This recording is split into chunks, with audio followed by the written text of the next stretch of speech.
happy to welcome you to this episode of Living in God's Best. I'm sure you've been watching other episodes of this series and you are blessed. Today I want to answer this question: is there power in the Word of God? If somebody was to ask you this question, I'm sure you would confidently say, yes, there is power in the Word of God. Yes, that is true. But why does the Word of God not work for some at some point of time? The Word of God is true. What God said is true. He is an unchanging God. The Word of God is unchanging. But we see that the same Word of God works in some believers' life, but it doesn't work in the lives of the others. What is the difference? That is what I want to share with you today. I want to read to you from 2 Corinthians chapter 3 and verse 6. It says, "Who has made us sufficient as ministers of the new covenant, not of the letter, but of the Spirit. For the letter kills, but the Spirit gives life." There are people who think that if they carry the Bible everywhere they go, the Bible will carry them through their life. And they assume that when they are in fear, when they are in sleeplessness in nights, they think that they can keep the Bible under their pillow and they are going to have peace. But the Word of God doesn't work that way. We read here that the letter kills. As long as the Word of God is just written letter in the Bible, it will not bear fruit. We read, but the Spirit gives life. When this Word of God is like a seed, there is so much power in the Word of God, like there is power in a seed. So when a seed is sown into the soil, it produces a plant, and the plant grows, it becomes a tree, and it produces fruit. Likewise, when the seed, the Word of God, is sown in the land or in the ground, which is our heart, only then it bears fruit. The Word of God, which is powerful, as long as it stays in the Bible, it doesn't give fruit. But when it is sown in the good ground of our heart, it bears fruit. How powerful is a seed? Even when you take a seed of a plant, how powerful is it? Imagine you sow a tiny seed to have an orange tree, and you take this tiny little seed and you sow it in the soil, and over a period of time it sprouts, it becomes a plant, then it becomes a tree, and it bears so many oranges.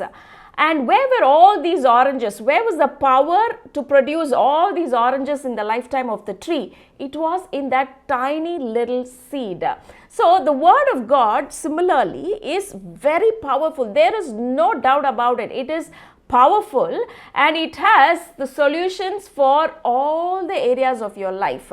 A man goes seeking for solutions in different places. He goes looking to a doctor for health, and goes to a psychologist for mental health, and goes to a financier to have good financial health. So we seek help from different sources, but you need to know, for all of your life's needs, the solution is there in the Word of God. So powerful is the Word of God. It has everything that you need for life and for godliness. You don't have to seek anywhere else for solutions.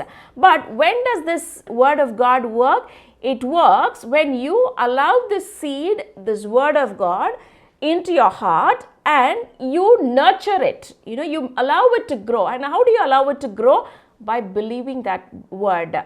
Just imagine you sow a seed, and you go every other day to that ground where you have sown the seed, and you dig it to see if it has sprouted. I can confidently tell you that seed is never going to sprout and bear fruit. Similarly, if you hear the Word of God and put it in your heart and continue to doubt, continue to wonder if this word is going to work, continue to wonder if this promise which God gave me will really be fulfilled in my life, it will not work. When does the Word of God work? When it stays there, when you do not doubt, but you just hold on, knowing that The word by itself is powerful. So I want to encourage you, as you listen to the word of God, as you hold on to the promises, allow that word to sink in your heart and meditate on that word day and night, and believe that word and just hold on. I can tell you, you will bear fruit. You will enjoy the benefit of knowing that word.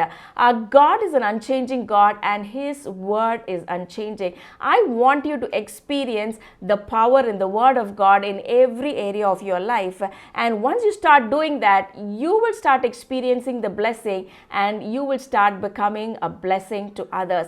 And I want to bless you at this time that you will start experiencing the full potential of the word of God in your life, and that you will be a blessing. Thank you.